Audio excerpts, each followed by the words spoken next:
Hey guys, it's Feb here. Welcome back to another guide video. Today we are doing a deep dive into Arcana. So go ahead and finger bang that subscribe button and let's not waste any time. Now, as a disclaimer, I struggled writing this video. There are many factors and information that I tried to pick out some of the important details to really highlight those. If there's something I missed or didn't cover in regards to this, please leave a comment down below and spread the knowledge. The Arcane Respiratory will be the location you go for crafting staffs, gauntlets, potions of variety, weapon infusions, and craft mods.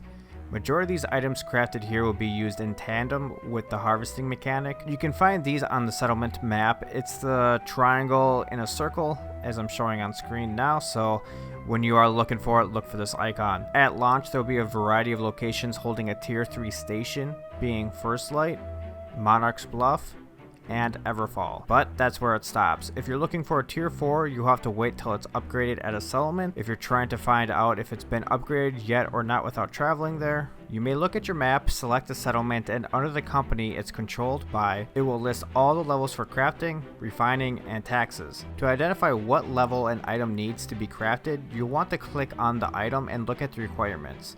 Here will show the level of the player and the station needed, along with if you have everything you need in your town stash or in the player inventory.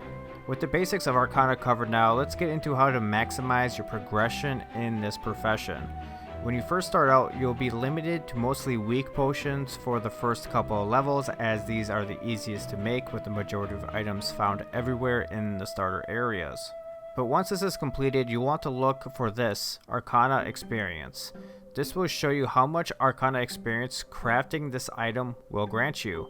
Potions will grant you anywhere from 6 to 620 experience, making potions long-term not a viable way to level up your profession unless you're going for max bulk. Instead, you'll want to focus on crafting staffs and gauntlets, where at level 27 you can craft a Adept Cryomancer gauntlet for about 576 experience, whereas at level 50 a strong health potion grants you 90 experience. Granted, this will require you to be somewhat efficient at mining and smelting, as when you reach level 50 you'll need to start incorporating steel into the recipes for these items.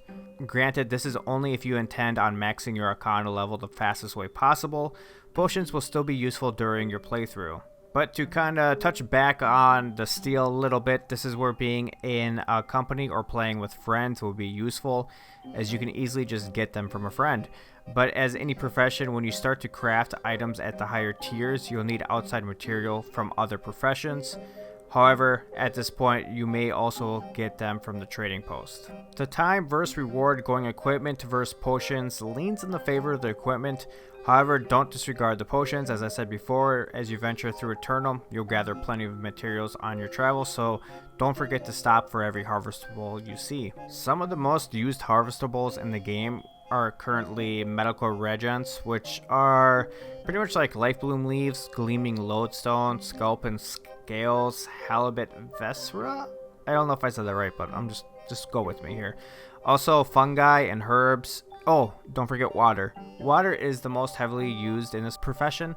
Water is the easiest to achieve and gather, so spend a trip and fill up on water. You don't want to get on a roll and run out of water. It's annoying. Below in the description, I'd have attached 2 good reference points to like pinpoint location of all the materials listed above and everything else you may need, along with recipe guides.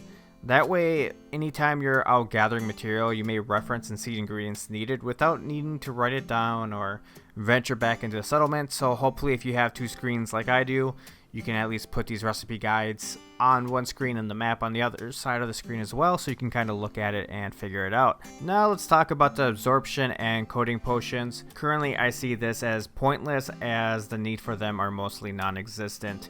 Tanks might want to get their hands on a couple, but as far as the majority, the corrupted one is pretty much the only one that's currently in the meta. So I would avoid making these until maybe late game, where a buff or resistant potion may come in handy, but only if you know what you'll be facing off against. So carrying multiple of each, so that way you can obviously swap between them, is probably suggested, because then at least you can go ahead and buff your character up and be able to do extra damage. Wisp, you'll want to be collecting as many of these as possible, as it takes 4 to turn into an essence, which is needed for late game crafting across majority of the professions. It's mostly used in jewel crafting and weapon additions, being a highly valued item in the trading post. They are usually rare materials to gather as well, so they tend to be only in bunches of 2 and fairly spread out. So anytime you see something that drops a wisp when harvesting, make sure to stop and grab it. The final point I would like to go over is locating where your Arcana level is currently. It's in the top right corner here. It will state your level and how close you are to your next level. So that pretty much covers up everything for Arcana. I think we covered a majority as far as the most used items, the different types of potions and crafting materials that you'll be needed. Wisp, what else did we talk about? Coating potions, absorptions. I don't know. I think I covered majority of the main points here, except maybe some little minor details about like maybe percentage of rarity of some items, but at that point the game needs to be released to fully have that understood and pinpointed. But I hope you guys use those reference points as I noted up above, and until next time guys, it was Feb and have a good night.